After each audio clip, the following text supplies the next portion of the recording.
na Western region one year efiri ho ya wakwa piemu ewo agbobuleshi ton niema ede sobo obo mampania be de akire se ba bia wo ton niema no wabepam wo mafiri ho no mo ede no de ba beye wo beti enchiremu no junior high school for ebeko school afia no womo suku omeko nyina beto computer no so entine ya ofo betima akwa nyame ya duma dwade di animi na wo hye school ase wo jaframa bia tiasie odododu abato apeso aso anya sam keto aye tete yesropo se nipa mienu nkwada to anano wonsia do hye abusia eno so yedi nkomo kakra beba wei ene nsama foforo pia eka ho anwumakuo bi yegina wo matri so edi abekire kasebo mu edi amamo bosheba electricals wase eba no enkanea ene ho pemprade a wono ena akwa amanone akofa papapa ena fe Energy Commission of Ghana so wage atomu a yede eye adwuma ewo omayimu na eba no enkanea se yede amode ene monte de no bosheba electricals ene mekanfo ama wo na air conditioner fan so a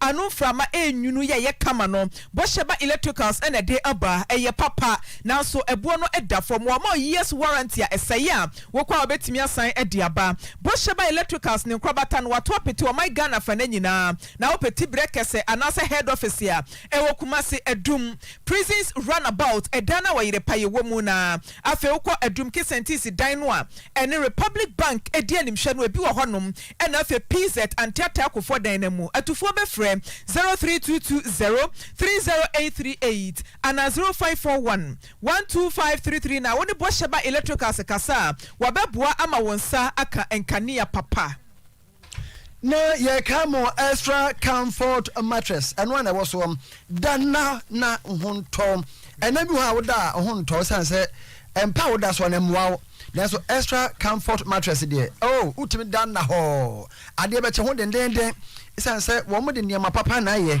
your high density low density king size queen size ya waso piti de nyina wo honom na wa pese wo be hye ne ye ma so ye ya ma dodo abusuya mu to akoto anase mu to no mako extra comfort mattress yesem atwoma afrancho ya oben atwoma fo ase ho na adwumaku nan kasa won upe bi so ato a jiwak ewo Abrepo market Aquasman ewo bofie dum oko Roma here so ba bia tonto mattress bia also pe extra comfort for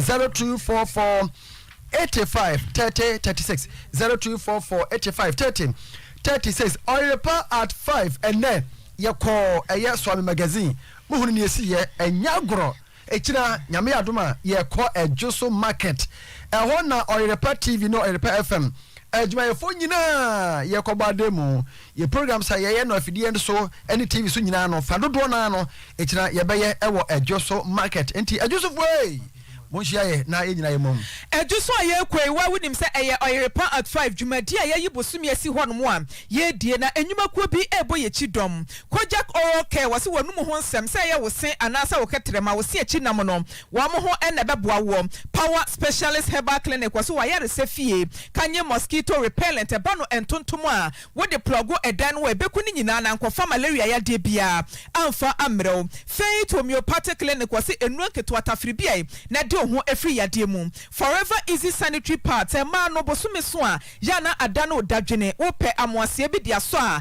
eye forever easy sanitary pads wono ena eboa wo Vialif restorative blood syrup no so Fidel pharmacy ena dia ba eye mogyaduro eti wanum ema atimi didiye na growfine herbal tonic e di yankasa ye kokoo papa ena ye no eno so aboa ama wanya mogyadodo wadi afrisane ewo nipadua ni mu Palace rental services wono so se brai na eba na ponto say ye wedding engagement aponto bi a wuhia he akonwa no pagya kosoro na pagya ba from ni nyina eye Palace rental services wono ena eboa wo express group so edo bekwa manone se wo kosua de ana se wo koye adwuma pesika wo konsrahwe wono ena akwada wo mu medimafo herbal clinic doctor the time beto ya de no so na ebre wo hye no ebre ne mpa ho na yade no wanya anu yie okromo mackerel anu nso ede tomato sauce papa bi egu ho a wodo no aduane a emabusuadom ni nyina etimi didi emo ho eto wo mu clear and smooth acne medication so boa pa ema we de ani eye fem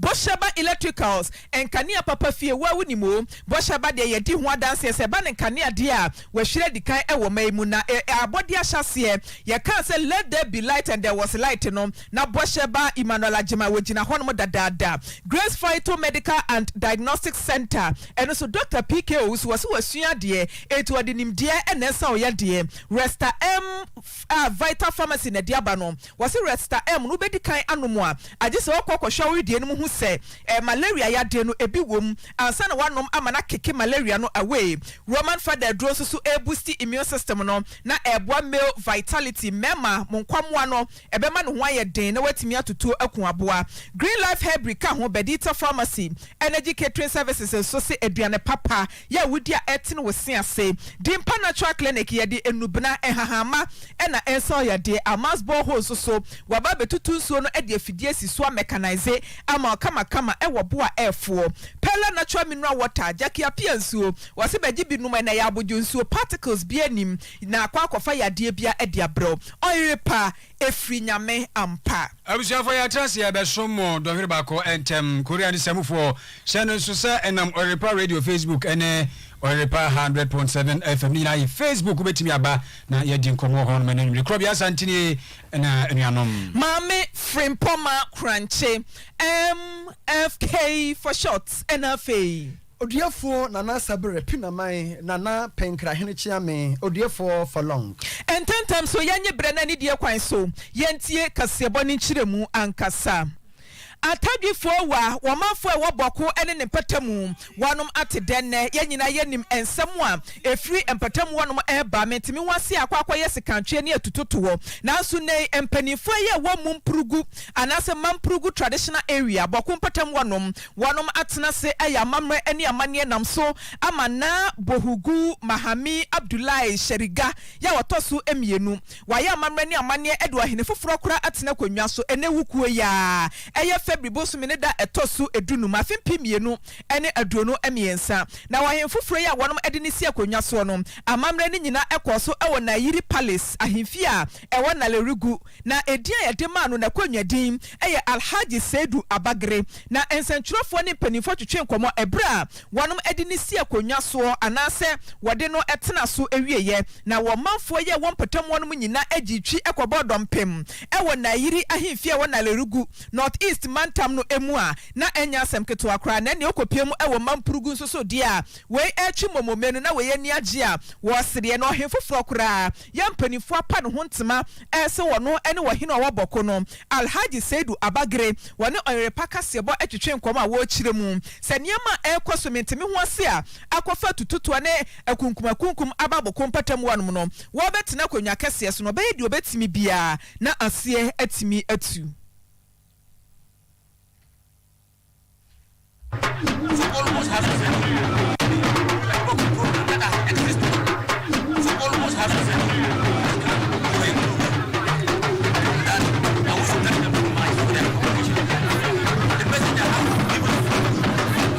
let's stay enjoying each other because we are one. There is no alien. Abusuafo ye gusu a ye pe wa hene foforo kura ya wamo edinesi akonwa so ewo boko ene ne mpatamu nana Alhaji Saidu Abagere wono ene ye gusu a ye hwehwe ne no na ye nsaka no ne ye boma moti wi a ye bekwa homa no so na ye ne ma ne bofo one pesoa no so akwakwodi nkomo na enchiremu bia ewo ahinsie ye chi no watumi ede amaye sede ne boko esitie esanse wo mafo bekaye a February busumi ewo mu ya ne da na toso enwotwe na chesa afimpi mienu ene aduonu mienu edia 2022 ena babeto dwase akunkum ne ade bi kurampo asan akoso ewo boko hono ma entokwa asi ewo abusua mienu entemu no wamasan ahyemu kena ye kunkum nipa na asrafo kurampo a aban de wo mu kɔ boko hono se won kwankwa bo ban ne duru ba bi kura no na wamafo ebu wo mu so botenetene wonsa ewo wo mu so akire se asrafo no ankasa kura no enipa nkwa yese wo mu mebo ho ban no wo mu kura na atutututu ediku ade hye wo boko ne mpatamu enti yebekwa akohwe Edmond Kwache wono ene yama ne bofo a wotonkra efiri honom na wodi nkyiremu amaye ahensie yi ba ye ene se de niam sitie wo mafo apia bonten etwi momome no atututu obi asa akoso anasa asumdua ba ye twen kakra ye nkomra ye saka edia ye ne no ebedi sa nkomo no abusafo ye kwa ba no na eye Alhaji Sedu Abagre ya se de wababa ye boko na aba foforo no ansa no no beba no na aba asigiri abogrago azoka wotoso mienu ono na ye boko na aba ya obi anim a wagina tumu ene o maye so ye ahwe amanebo nsem so Ministry of Information e de akrata abetu dwa bere o mte se Alhaji Sedu no na efa foforo so esi no no the Ministry of Information ya ura kojo pankroma so afo a hwe amanebo nsem so nsahye ase a ode to dwane sem omonye foforo wei entum kira esansan ya wo boko na badadada wo honom ya ye na ba asigiri abugrago azoka otoso mienu ya oye boko na aba on na aba ya je netuma ya gazette enu ntino anhwe yie na efa de omoye no ebetime de basabasa ya ba eba ha omaye somdwie enti omonye onu ntum ne enye ntum kira afe wasache bio se womo a womagira mutumi so ede ohenfoforo aba no ene ne kire ya posifo enkohwe womo ne yenchi omunyina na yemfo mfa emrakwan so enu ntino ya pese yekọ ahoma no so na fe yene owura David Adoliba ebo nkomo ono ene ye twetwefo ede ma eye boko na aba asigiri abogragu azoka ya otoso mienu. Mr. David Adoliba, good evening and thanks so much for joining us on Oyerepa FM in Kumasi. Good evening, and I'm very grateful for joining you online. Yes, you are all over in the news, all the social media, and wherever there is news, you are there. That there is a new Boko Naba. How did your outfit, talking about Naba Asigri Abugragu Azoka II, how did you receive the news? Well, we have not seen it as news to us. Being a chief is not like giving birth to a child, where you will say you have received a new child. We are talking about a legitimate chief who was chief in 1984 and was gazetted and has served his people, has 25 divisional chiefs and 60 sub-chiefs. He is not just a chief of Boko. He is the chief of the Kusak traditional area, which comprises 6 administrative districts and 6 constituencies. He is only stationed in Boko as his headquarters, but he is the overlord of the Kusak traditional area. And so for somebody to sit in Nalergu calling himself an overlord of Mantugu and deciding that he's appointing or he's scheming a chief for Boko and calls him a new chief for Boko is not what can shake us. It cannot move us. We are the owners of the land. We are the people of the area. And if anybody thinks that there's someone else to be chief, he should create an area or a town in Nalergu, then let the person become chief in that area. We can't stop the person. But for Boko, nobody can come to Boko and claim any part of Boko to be chief. Let me tell you, my brother, we are talking about the Mapuches, who are just 0.4% of the population of Boko. And we are talking of the Kusanis, who are 68% of the population of Boko, found in all the 6 administrative districts and constituencies. Nobody in this era will allow colonialism. We will not subject ourselves to an alien chief. And so we are resolute, we are quiet, we are comfortable. Watching what is happening. We are watching closely because our chieftaincy is not just limited to Boko. My chief, the overlord of the Kusak traditional area, Asigri Azoka Abugurado II, is a member of the regional House of Chiefs and a member of the National House of Chiefs. Nobody can contest his position. And so for somebody to instill another person and call him a new Bokonaba Are they going to gazette him to also be a gazetted chief like the Bokunaba? No. And so we are comfortable. They should stay in Nalerugu and be chief of Boku in Nalerugu. I believe they want to create a town in Nalerugu called Boku. But for us, we are in charge, we are in control, and we are not afraid of anybody coming to replace our chief. So, sir, do you see it as an attempt for somebody to create more confusion in the Boko? Hello, can you come again? Yes, I was saying that, do you see it as an attempt for somebody creating more confusion in Boko? Who does what? I can't hear you well. Please, can you speak loud? Right. I am saying that, do you see it as a way of somebody creating more confusion in Boko? Heavy security? No, creating more confusion in Boko. Oh, I can't hear you. You can't hear me very well. All right. So I was saying, can you hear me now? Yes, I can hear you. Yes. I was saying that, do you see it as a way of somebody creating more confusion, violence in Boko? Wow. Can you recall? Because I can't still hear you. All right. Let's do that. Let's do that. I'm still. I'll still be on standby. All right. Then we are calling you back again. Okay. All right. Yahweh say bit me as a nyayera David Adoliba ewa ahoma so biem on the kasa edema Boko na ba yenim no asigiri abukragu azoka the second. Wacha say sa alaji say dum abagre ya obi say wasi ni say waye Boko na ba no wo nyini ntum enyini ntum nyane ne kira kura san say azoka no mafam no de na ntinetefo no ho ana esiye ya wo ahemfo bebre nkronkro bebre sha nase enti obi nunu no ho no osere se wono na abaye Boko na aba ne ho nkro ne ba eno kra de nkom coat na akomo shirt e bia ono no ba bia wakotena bi no ye ba bi twetwopoa bi ena akwa na wo bodo ho safo hene ena obo ndondo ena wo sa onunu no wo sa ena wo cheche mo ana che se wo mo nyini ntum ene enyini ntum kira na pese mbusa na se de ebinum aye no eye kwan bia e bia enipa bi pese wo fa so ema saka na se basa ye no kosoa eba ewo Boko ana na ho na onte asem ni ya enti ama woyɛ sɛ yɛnsa mfrɛ baka yɛhwɛ sɛ yɛbɛtumi anya no na kenya na we kura sɛ wɔsɛ ɔmo mu no sɛ wɔyɛ ntiwe no wɔn ni totoa bi ɔmo toto ɛde abo ɔmo de ne ho ban ka ayi Cletus avokan so de na no atum ɛwɔ Boko nsɛnsɛm na ho na sɛ de Cletus ɛka no abusua ɔno nso wogyina ne fa baabi na ɛne nka to aso bransa na yɛnso ya avokan so ntɛm yeah. So Mr. Adoliba, can you hear me now? Yes, I think I can hear you. Yes, I think it's better now. It's better. Yes, I was asking that, do you see it as a way of somebody trying to create more confusion and violence in Boko? Do I see as?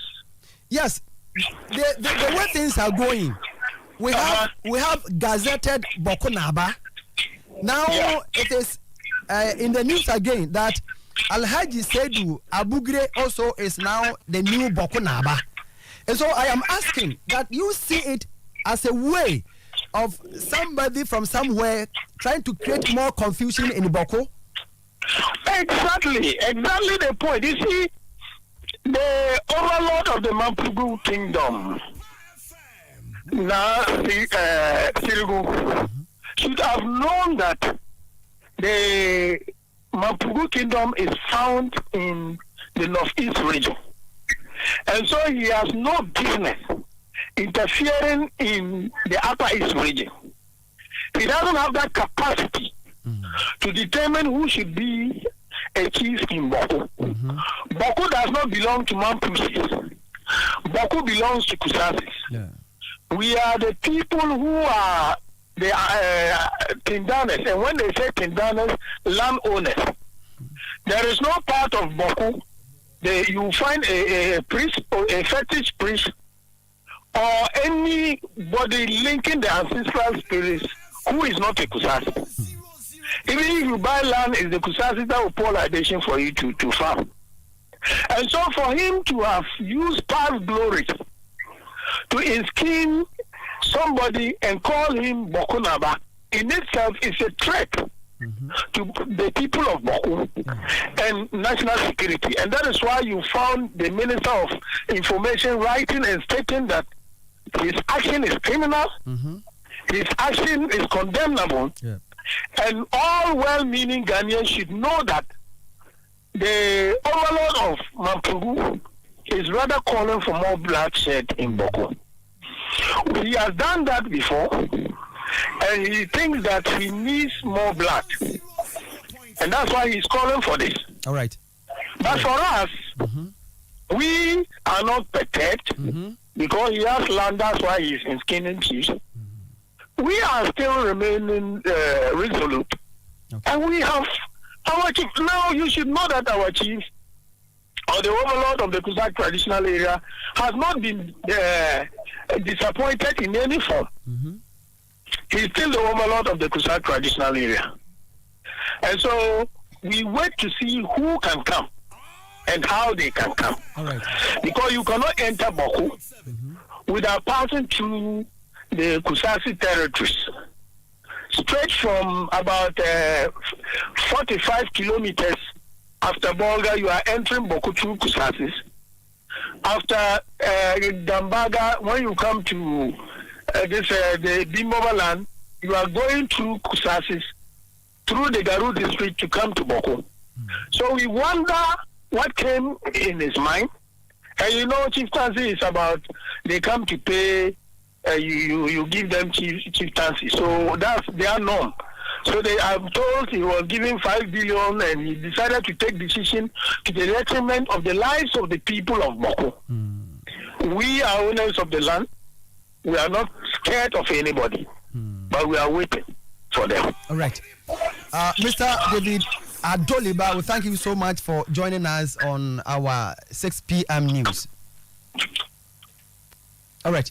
Yani ora David Adoliba ena ebon komo yo no ena etwetwe for edema boko na aba ya wote ade so na aba asigiri abugrago azoka ya otoso mienu de woka nyina che se woyen foforo na ebinum na yase se wo masi wo hene no enka mu coat na komo shirt wo mu fara nya sabe ntomagumpo no mo de apepa wo mo de atwa aduane na se sabe wo mo de apepa wo mo to emu mu hu emu mu ke anya wo mo hwe te se de wato boabo so na taase no enya na hwe na the national security ne Ministry of Information aka no se ebe ha o maya sumdwie ene ho nkra ne ba no eye no kre but wo mo ankasa de se ono azoka na busuafo no de wo mo mu no dwakra mpo enka mo kotu na ka mo shirt abusua na de akọ ba nyina no wo tretre wonsa e de hwe mamprogu na matankonyansa ase wo hene popopo ho na bohugu Mahame Abdullahi Sheriga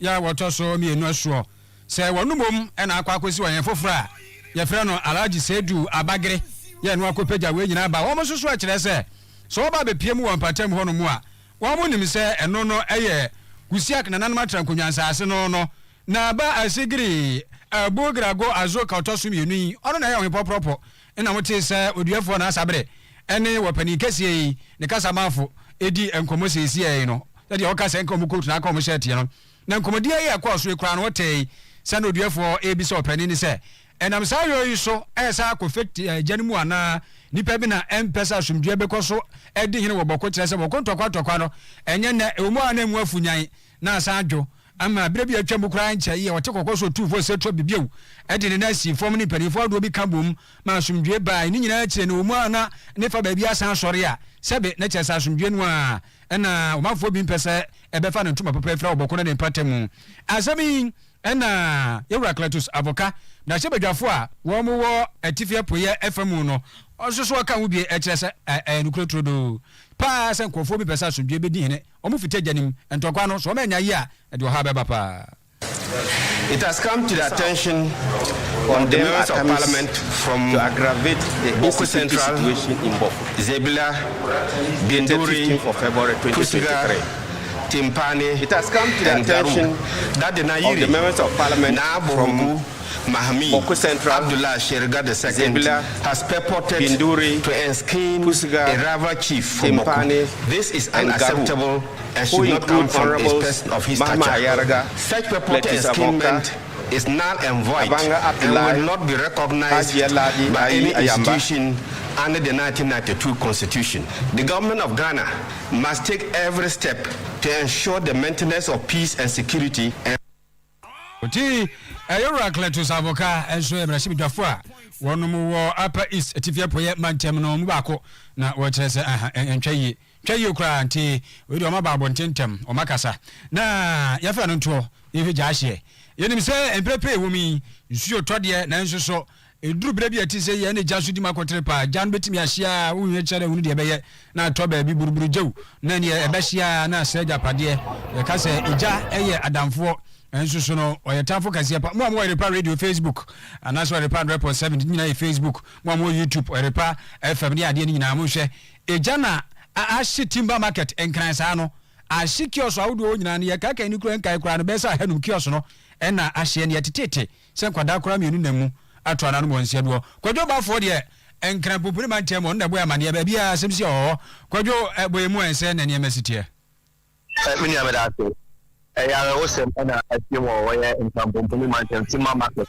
tutu ene wo bola to ya wo ba timber market ya wo sabata miensa ya wo ba bia ya to inya na kasankasa ene wo ba bia ya pai inya no ene wo ba bia nipa eke na ene ba bia ejale to ene ba bia nipa tia event eye konkoma market ene eye some drink ye kolela gulo eho ena ejale etoye boni patam le beka eho ye slam area anase ohoye betu anase ohoye quarters nkwa na ekeho nti eno no ne bia ene ejatoye na tenori tata yes quarters makoma ko be 500 na eja etowro nyina nse eho no no oba box yo tre tabo ana ebi wo so dan but ye se dan kitin na yede enua aguso nti ntabo ana containers na dan kitin it's a jolly essay to the beer and table and a essay, but the papa and say, opposite Nigeria need Baba or no idea,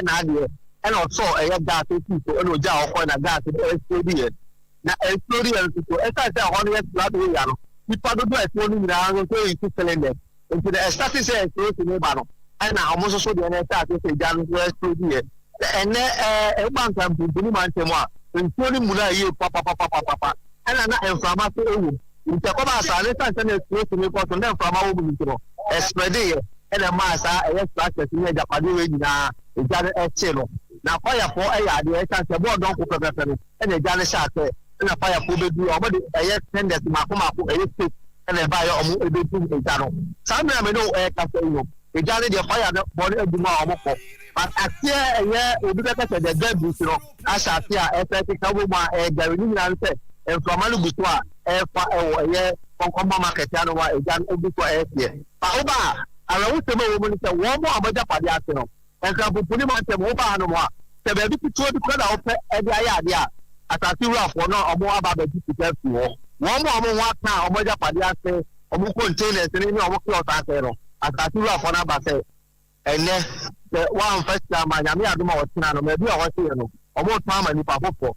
Into no asama eya arewosema ama wo mu a obaja pade aseno titino omoya wo mu komu amata de bia aba be tutu kan se bi si omutika omaye aduma e de akọ edemu nyina asi ebi de 2000 ebi de 3000 ebi de 5000 esa se because afọ no ye pate se ya ni tiro omo mfasika nko ban na hono dodo na brabo omo boni tiro ase tutu kakaka no moto ntino moto a e bia group that we had it. If you don't let it can out, we to Abuanoa, a Jamode Quaquaco, I sent a Holomu to and a drink only and your ma, a dear by the time your man, so much plan for man.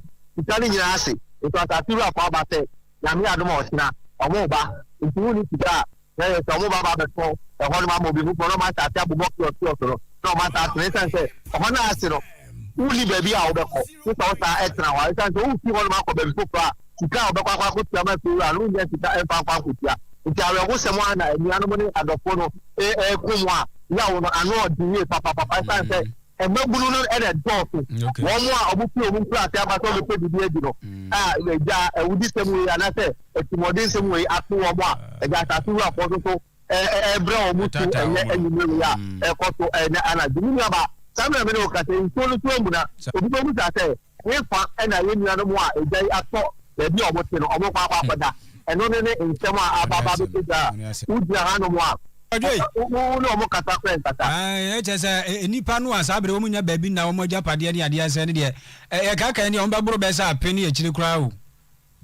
ɛni ɔmo dɔɔso ɛsan sɛ ɛhɔ no ɛhɔ so ɛna wɔn sɛ ɛyɛ tíɔtíɔso no ebi a tíɔso baako bɛ kɔ na ebi obi ne ne ma obi wɔ so a ebi nipa bɛyɛ ɛnan enum ɛna egum ɛna ɛhɔ no nso no place bi enu ɔmo bobɔ so wɔ hɔ no ɛna ɔmo to so ɔmo ana enim ɔmo ho nti no woyɛ hɔ hɔ a woduru wɔn ne ɛwusɔ woyɛ hɔ hɔ ɛna yɛ manfrafoɔ na ti hɔ obehu asantefoɔ kakra obehu kwantefoɔ kakra obehu kɔnkɔnmafoɔ kakra obehu dagomafoɔ kakra ɛna ɛte hɔ nigeriafoɔ gyinaa liberiafoɔ gyinaa wɔ nti ɛhɔ no yɛ baabi a ɛhɔ so ɛyɛ nipa ɛwɔ hɔ nom na ɔmo ho asa ne deɛ bi nua ɛbi nkaaka yɛ apem no koraa deɛ ɔmo bɛbo ɛsiane sɛ ɔmo dɔɔso yie papapapa ɛmɛbunu no ɛdɔɔso deɛ akyire miɛmfa wo si na yɛntie wɔ mo ankasa nso surusuru kakra ne sɛ mɔmde tu anim mewɔ no hɔ ɛnhwɛ no nti mbɛti ne sɛ baabi a mekyi no ɛhye o nti mepie ya mede mmirika mebɛduuɛ no ɔho sɛ amparampara gye no dam nti mantumi ayɛ hwee ɛmfiri hɔ no ma nti nneɔma no nyinaa hyeeɛ ɛfie no nyinaa hyeeɛ ntumi ayɛ biribiaa ɛmfiri hɔ no ma mehwɛ me ba wɔ hɔ awɔ market mu agogohye ɔwɔ market na me ba no te ɛmfɛ no na wawo na mekɔhwɛ no 2 weeks ni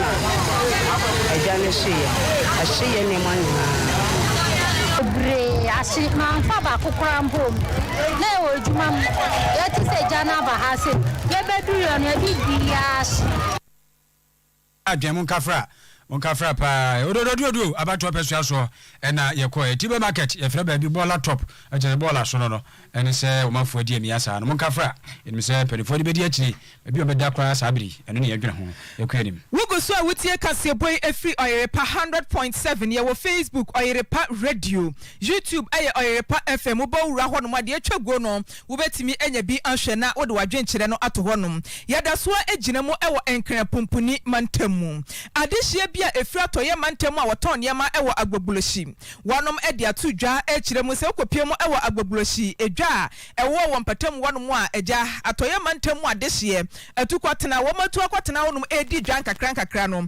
mampania bɛdi akyire Dr. Alhaji Mamudu Bawumia wasoma nkɔɔfoɔ afiri naso yɛ ne office ama ɔma bɛpie mu ɛwɔ hɔ a wabɛpam wɔn ɛde afiri baabi agya wonya kakra ɛde hyɛ wɔtaa so ɛdididie eti wɔnom atintim krataa ɛde akɔpie mu ɛwɔ Ghana mmarahyɛbadwa fie a wɔde ɛto mpanimfoɔ anim sɛ baabi a mampania bɛdi akyire abɛpam wɔn afiri no ɛnti yɛ wɔn nya ɛne sɛ wɔde ba bɛsi agya nan bia ɛde amakaya yɛfoɔ eti wɔn srɛ mpanimfoɔ sɛ wɔn mmerɛ mu mɛka bi ɛmfama wɔn mu nti on pe baby eye no si dem akra yo for ni extra bi nya adwuma ye mo bebre ye nu kunu ye ma ko university ye ma ko si ye ma bi ma ko school approach $100 ni dia mane ye po mo chaw mama da woroma e do ma si so chairman kai no ene eye no kre em say asem we esi dida but aya omo ma yen say yentu ana say yentena ho eti Friday ya nso yesan wo ho na dom a omo bai obi a hyehye akontade ni bi bepefo ntare akese no e na omo bai ne omo toyin ye cars ni nyina yesu e ma yesu ye ne ma omo de ba ye nyina omo asee no ye keka omo say sene yem papa we ne time enkrofo kum nipa wo ho no Eni a wuti ye eye dwadifo bia eton niema ewo agbobuloshi enkran pumpuni mantamu na enu achi ene ane mrahye bedwani a wawo elembele onimonyafo Kofi Amaboa enso etwetwe nkomo a won kire se de aban ne ye no entwa yie enye kura sane se ho so obi edi dwa woton niema obi kurapo wo hono mo a na obo ne sese kakra bi ewo ubetu wo mo a enkadikan ebo wo mo kokko na wo mo nwene huhu ba bia wo mo bekọ ananka aban nanka sa kurampo pe ba bi madwadifo enkotena to adie mpe kakra hye wo mataso enidi nanso aban na anya santide kwode ye ne de entwa yie kura. These are people, more than 1,000 women that bring coconut oil, palm oil, apeteshi. I mean, these are traders that have been trading for more than 40 years at Agbogboloshi. They are the heartbeat of trading in Agbogboloshi, from Hafasni all the way to Agona Janj, and they've been there forever. They feed not only Greater Accra region, they feed the Volta region, Eastern region. That is the center of trade. So if government has plans to build a toilet facility and a housing for Kayaye, it is a matter of planning and engagement to make sure that there's a clear understanding of where that project will be, so that their trading will also go on. But you don't suddenly go there according to what I've been told, and all of a sudden displace all these traders, all these huge transport owners, and then make them miserable, destroy their product in the name of the vice president wanting to be president and fulfilling his promise to build a toilet and a housing for Kayayo people. So the whole traders from the western region should be displaced. Eni a wuti ye ayemrahye bedwani ya wo elembele mansino emu wonmonyafo Kofi Amaboa na muntie nyame ya aduma sede na anu ada aso ya hwe agumasuya wonsem so ene kubata GS ede betudwa no edwo da di animi enna omo a awie junior high school a wombekọ senior high school form 1 no womo ebekọ school na the first placement no nyame adom wode aba betudwa enti womo a ebekọ senior high school womo ebekọ technical school vocational school womo nyina eneyin obi abekọ computer no so no akwa cheke ehunu ba report ya yede no to ye Dr. Eric Nkansa we Director General Ghana Education Service na busafo wate ho ade a kire na sei enu acheche mu ade a kire wo sen womo ko twere nso he ni nyina no na womo dodo no ye mpem ahanum aduanan so ahasa aduonu enkoro 547,329 na sai nipa dodo a maboyin womo a yede womo atoto baabie ya kyese oma qualify for placement no aya mpem ahanum aduasa nwotwe ahasa aduonu hasa aduokronkron 538,399 won ya place womo en wode atudwa say ye wo ebinum ewo honom a ebesi ne ya make say ya na busafo womo anya baabi ya mfoma nto baabi a esan say grade omunya ye no eni suku a no mope eni adisuade program no mpe so mokwaye no na entime maache ndi abasa ade a do mo be ye ne say womo ambeye self placement moko computer no so na mo amahwe school a ewo ho sisi ya no na wo watwusu say ne mepewei na watwusu program apeso okoye womo dodo no ambeye sa na ambeye self placement no eye mpem ha aduasia enum hansia ane ba ko 165,601 na yene Dr. Nkansa kasa no muntie de okai bi to do self-placement. If candidates are not marked any of their choice from the automatic placement system, they will be redirected to the self-placement portal. From the portal, select school by providing the following information. 1. The region. 2. Residential preference. The region is referring to the region of the school of choice that you want to. Residential preference. 2. Then the program of choice. 4. You click on some. Then again, you would need to print the form and visit the school to begin the admission process. Parents and guardians are to note that schools selected on the self-placement portal can be changed as many times as the candidate wishes on the portal until such a time that the candidate enrolls in a school. First year students are to report to school on February 2023. So from next week, February 20, students can report to schools for registration and possible orientation for academic work to commence in 2023. Amen. And you have for Muti Ora Eric and Cancer Doctor no on the Director General Emma Ghana Education Service. I was for ya twaso ya kwani Oyerepa 100.7 FM shwenye ya catch us Facebook Oyerepa Radio and as Oyerepa 100.7 na ya twaso ya wo adwumekuo bia omunsoso efa no si achi ba adwumadie na wo mwedie na chese Holland Insurance for eno no no matombo ase aye streetwise finance business challenge bi asichira ne sesebe woni a wakosuku kakra kama na nsoso no wonani agi kwadwuma ho na afei nnwuma kakra bebua wono mu akasa asichira sese aban no oso wonfa mmefo mpobiem ni ade no na abase wodi sa adwumadie ehihye so ema woni na Dean Emma University of Ghana Business School Professor Justice Enyima Bawole na echirese nukura nyankopo ani elifa baby ha drepa se pa se nkankane ni mpo ubekọ suku bi se hwapon sa tesese achirefo lecturers ubehu bebrebe ubepinu a wo ho ya wo mo egusu achirade na suso esotia na etie na so tesuso yentimi fa foforo na yeduwo no mawuram chiresa aba no so mfa adwumayefo biem to obi kro no ma sabe ni wafirim obi ono ma no kwa megiem foforo no wo ya kwa akofa no nti aka mo mo so adwumaye no ayade pa dia manti ene se Holland Insurance for ehu se nsuade hu no na akoba se wo ye satete e dia mo manfo dia ade bia ye na bebu anso ne nsimni. Yeah, the best catcher abayne say business school in 1962 you see your na students numbers near 192 pe and then afibia me for 2000 plus and 4 years students now undergraduate 4 years now uba dan na nka year for nipa 192 pe say nipa over 8000 egusa dan aban my fa a teacher for nansen because he are free employment. The teacher for no mukakra na ewo na so obi retire yentimi fa obi nhim obi wu asabi yentimi fa obi nhim obi jaya adwuma yentimi fa obi nhim enti wo beba no na me the student samafa student 2000 in a year na me bo mo ano 250 kra na chese class back no group back no esemi che omumu 8 times until lecturer back be kira dey 8 times in a week ansa na otimi akira obi ade say ma adichira na enkoso yi ubaba na me student 250 a good lecture hall back na ebi gugu monten ani ade try den I the party Professor Justice Enyima Bawole na motin wenka no na pani ya woda Holland Life Insurance ano Dr. Anase Daniel Boy Ado enso echeche menso ade uro mu ye ene sa fasopa ya sa ditie yi ene na montu ye chi no ede bebro mafo che sa nya bia akra ne bi kosua emiredua ebi susu kwa befa so atosode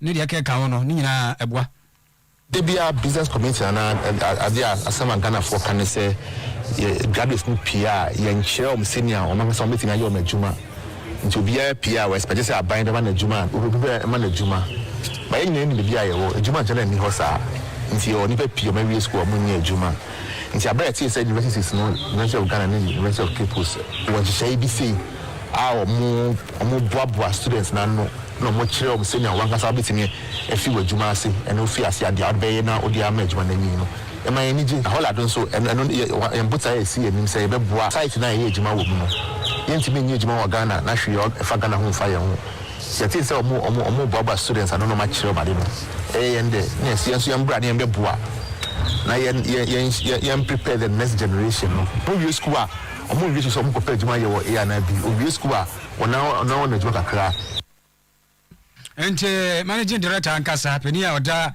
Holland Life Insurance ano Daniel Boy Ado enso de odemaye no Managing Director ya wada Ghana Great Company Limited ye twaso eka ne Great Co eye enyinam kanea enwumakuo ni mu baako ewo omayi mu ena wade kokoba no odin strong warning ede ma Ghana fo nyina se wo hwe enyinam kanea empanifo ede ema ye no anhwe ya eniama bi betimi abetwintwamu aba amadum so korampo ne beba ebetimi eba na Managing Director Owura Ebenezer Kofi Esianyi wano na ekire se Electricity Company of Ghana ECG ena fe Nord Northern Electricity Distribution Company ye twa so eka ne se netco no wo mo de grid ko fo ka be se 2.7 billion Ghana cedis ya wo mo ntimi entua ye nanu ya ena nkrata pie monte so e kire se sika no wo mba betuatua ne kakra kosi bra wo betimi atua sika no e de ama grid ko fo awie ne no ena managing director e kire se wo mo hya se wo mo tua sika no kumankuma na wo ma ntua ne nyina amomu a e betimi e de ohaw kase pa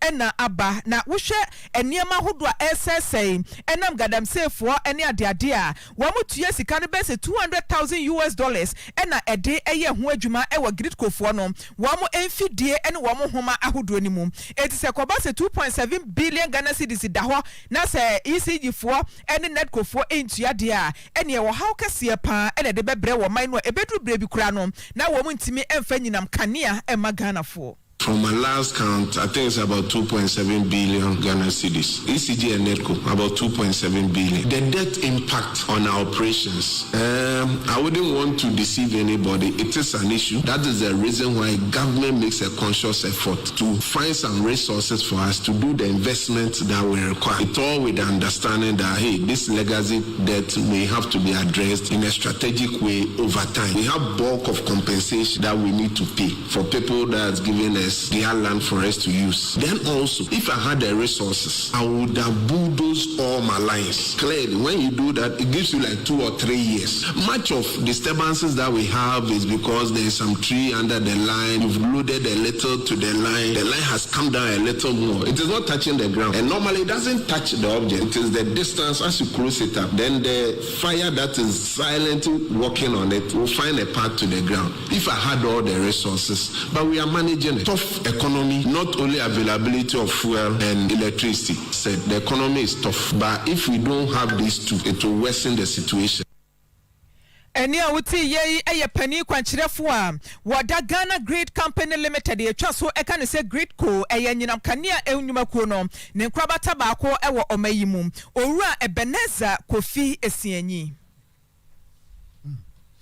abusa ye mfiri hwan na brano no aban enko ntabufo Ghana Statistical Service for no won bebu nkontam ye hunu se de ne mabo ekosoro na se eba from inflation no wo masa de bia ba na we de ose be se bosome edunkunu enie afe na ene mabo ankosoro na ate aba from kakra enti nyame adom eyara woso hwe afra se December buru nyanumu a na inflation ye fa na bosome na 54.1% ena yebura January ewu ye de wura February mo ye nyamie February ntenya mfa meka ho January ewu ye na ehwe inflation no na eso ate free 54.1 no aba 53.6% let say eso ate enti wo mo kire se wo hwe se de inflation no esiko ya ye fa no bosome ya we de nyame adom aba fom kakra pa na nkontabuo no akire mu bebre Professor Kobena anim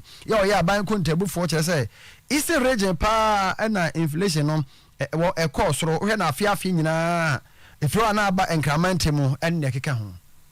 We recorded 54.1% for December 2022. And in January, we are recording 53.6%. So what is accounting for the marginal drop of 0.5 percentage points between December 2022 and January 2023? A careful scrutiny at the disaggregation gives us some inkling in terms of what is leading to that. We recall that from a food perspective, saw an increase from 59.7% to 61.0%. And from a non-food perspective, saw a decline of about 2 percentage points on a year-on-year basis between December 2022 and January 2023. So the first pointer is in terms of what is driving the marginal dip is more from a non-food perspective rather than a food perspective, because from a food perspective, as I indicated, there was a marginal increase of 1.3 percentage points, whereas from a non-food perspective, we saw a 2.0 percentage point drop. We identify the Eastern region recording the highest highest food inflation of 79.8%, and Greater Accra region recording the highest non-food inflation of 63.2%. Given the rate of inflation for food and non-food inflation, the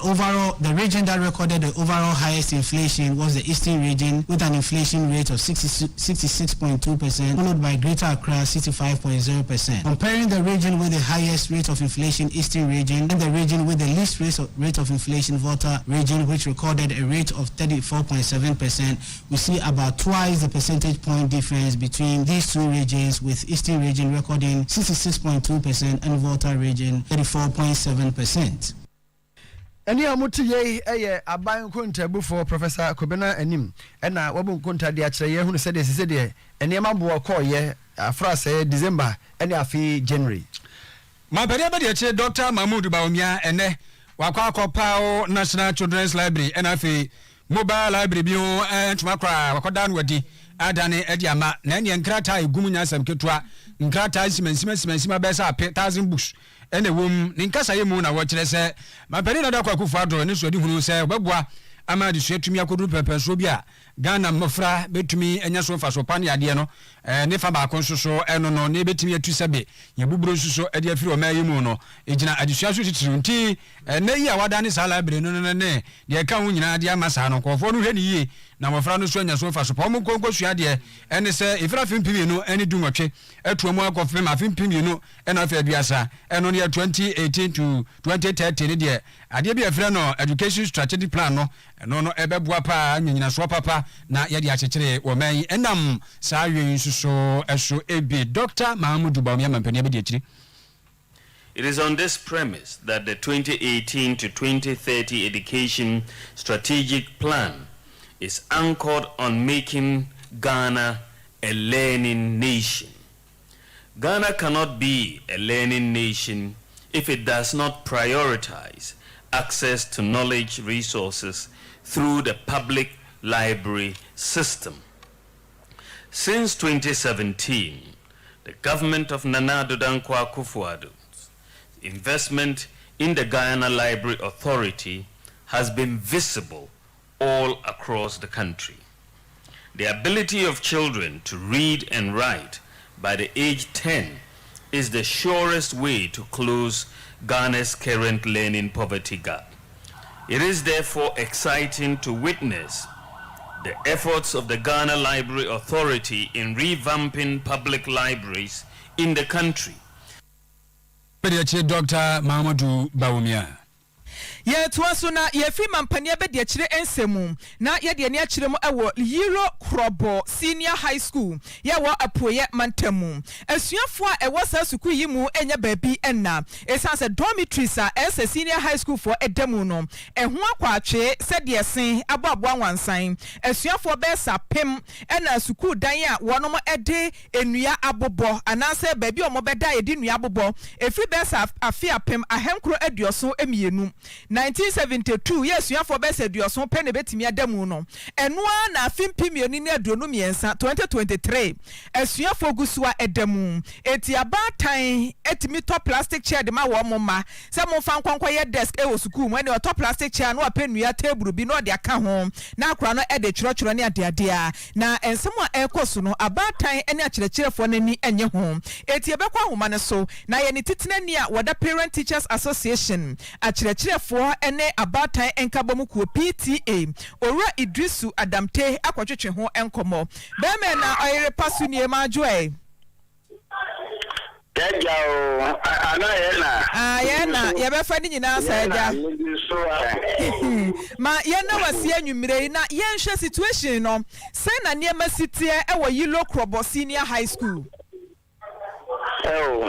me da se pa so afre Yilo Krobo your problems will be wo kaka boys dormitory asem anameka se dormitory asem ono na ye kese pa a chese boys dormitory no a temporary structure tabu structure bia mostly around 1978 for temporary purposes.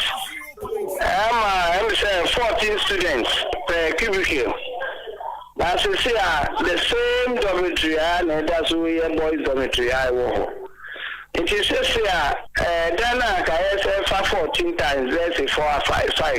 That's 70 students, no. And then, the dormitory back on the Caribbean is 40-45 students.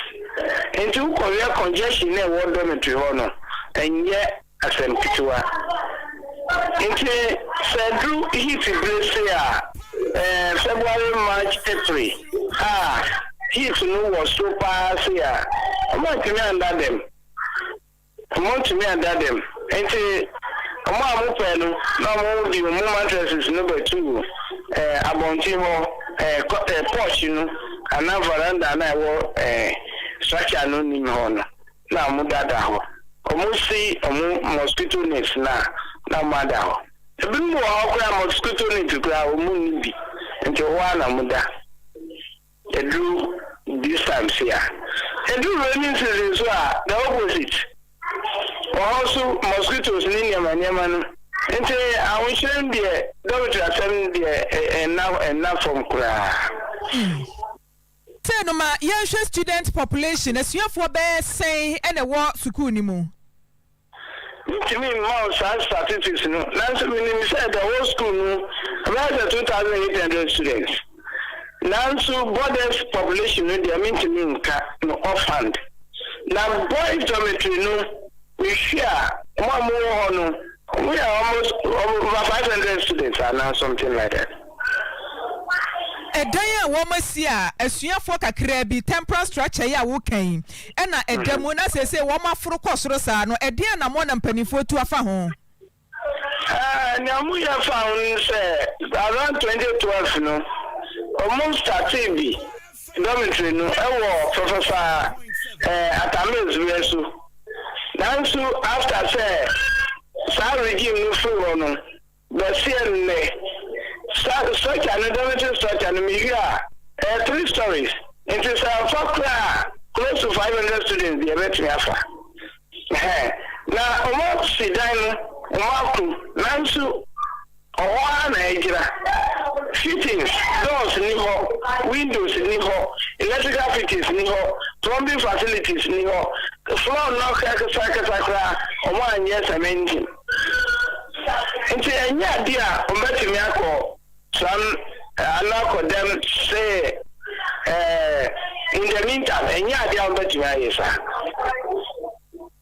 Okay, someone be my dear on there. Also, we have this service. Almost say I get one project. I get one contractor, no, you will be. And sir, you get the contractor, which is dear. Enemy slower, now board chairman, lie. Only the better actually, the better side of that one. Yo, baby, now, Yate, Yabeda was a pana, Yaduasi. Now, secondly, no send out from me, I say, and to us, Upreko. Papa, yes, Ebia come. Hello, Ebia come one. Ebia come, fast also. Near town, classrooms, baby, who are money tables and chairs. Until last year, Nyan said, yeah, my parents know the plastic chairs, baku by. It is actually a classrooms will be wow, and yes, I don't know anywho, uncompleted anyway. But, sir, furniture, tables and chairs, I'm very soon the idea. If you know, it is all the plastic chair, not so not the books not to say so. Now, Fana, Omuyano. Last year, and some of the plastic chairs in the band here, a little crowd to form. The classroom chairs and the tables and chairs only another challenge. Alright, say way. Asama who can say, Ukwashia senior be form trainer, Nitimunia Sempa.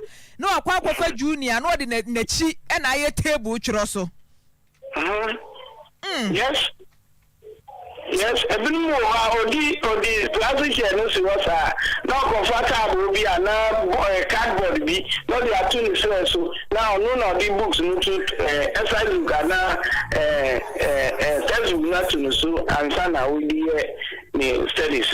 Yɛbɛda wase ne ade wasi na bra yɛwɔ mu yɛwɔ gidie sɛ mpanimfoɔ tie yɛ a wɔn bɛtu ho anam ɔbɛmɛ na yɛde usi ha midase Owura Idrisu Adamte wano eni titinani a wada abatan eni akyerɛkyerɛfoɔ enkabomuku Parent Teachers Association ya wɔyilo krobo mansini ne mu senior high school ɛwɔ hɔnom ɛna wɔkyerɛkyerɛ ne nsɛmu nti wankwankwahia ni papa wachi ɛna senior wɔdo bɛyɛ table kotona mentwerɛ uni asɛm bia nso ka na nemire mu a yɛwei sɛ suani de ntabo to ne sere so no atwerɛ ye bibini bra wode bra Facebook na bɛhwɛ nkura damonten Oh, PTA no. PTA beam. You say from stakeholders. And I say parents association. They say teacher for natural.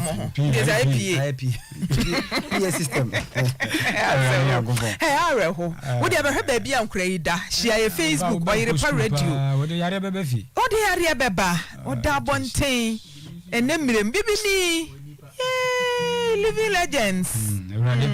And Cranade, we won't be yare, Ntia Bema Womo, Asada Heba Mesha, and malaria, Ebituasi, and Tutum said Bizarre Womono, to Bane Quailo Crobofono, Yamumpe, Asada Heba Mesha, Mamma Manana, Hefor Quacrano, Namon Famo, Omo, Netase, Tutumano, Kamukra, Munya malaria, Bituasi, Asada Tramisha, to pressure, and Nebeco, Amahuaka Satoa, Atias, Asada Tramisha, Asada Stomames, Kruna Bayim, Stumacosa, Asada Bites, and also Quakuja gastric, and Keka.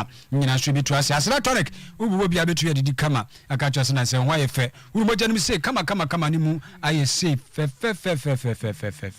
enu se ubata krade Cape Coast mankesim ehore patem kumase ya baby a nsa ebeka rujana ba clinic nu pa bi a eye aseda product 0277193134 0246 632563 na yebedi enkomo eno ne aguso aye kamo Sir, a second class officer, Jimama Jemfi, warrior Eduma Ewo prisons. A banner says, Kanyanko Pokra, ya Dumua, Nanka, August Busmia, Echem Mitre, a Fimpin Union Union. Neither Tosu Dunum, no Sanko report to Edumem. A Toa Sabraha, Jimama, was so a cookie da Banukum, Yehuno, ya Bisabishan for Suanoa, Yehuna Chiquine, the good Sua Yesamo, Samunia Drum. Na yenhu jimama kyerese na chiri kwana ya ira kakra achapa woye second class officer ya woye dwuma ewo prisons Ghana prisons ya nti bibia ni wani atwa so a bitumi ayadom 0597 285 120 0597 285 120 na enso yebedo wasipa yede wasie no na express group nso ede wo kwa amanone wase se ya amanone na opese wo kro anasa wo kosua de wo koye adwuma wo konsra hwe na na oduyefo koba yeyi sese wa boga wo betimi akọ Mauritius unim se aman no ko bebre na so ase Mauritius de no eno na trende ba ku ne ya onu Canada rade express group wo na do beko na wo boga na wo ba wo boga na wo ba wo beka mu nsem na wo de se express group ade wo kwa oniema beba bedru Ghana enkonkoka kwan so enka kwantimfi express group na ebo asa kwan no so na nkrabata na doso oso kosua de amanone na apese wo kohwe ba anasa wo kotena wo no mabobra wo je visa na ma uni passport ability mu wo be passport ni bi so ade amankrabata na bi okumase Asafo Labor Runabout and crying so first light here Wakaneshi Tama Community 18 Lashibi Gold Filling Station Sunyane Silver House Wano Eben High Court no Tamalenso Ayana Building Waben Tamale Teaching Hospital TCC Wanmwa Takradenso Market Circle Wane Hot Ernesto Fast Food Ene Dianimsha Waben Takrade Library no 80 and Womunkasa Ewa 0555 550057 0067 0555 550067 and 0249 000448 now when the express group nkasa wabema wani swadi huna wopesa wakotena amanone no etimi abam absafo yede bibia sinti yede nkaibo ye de na etwa so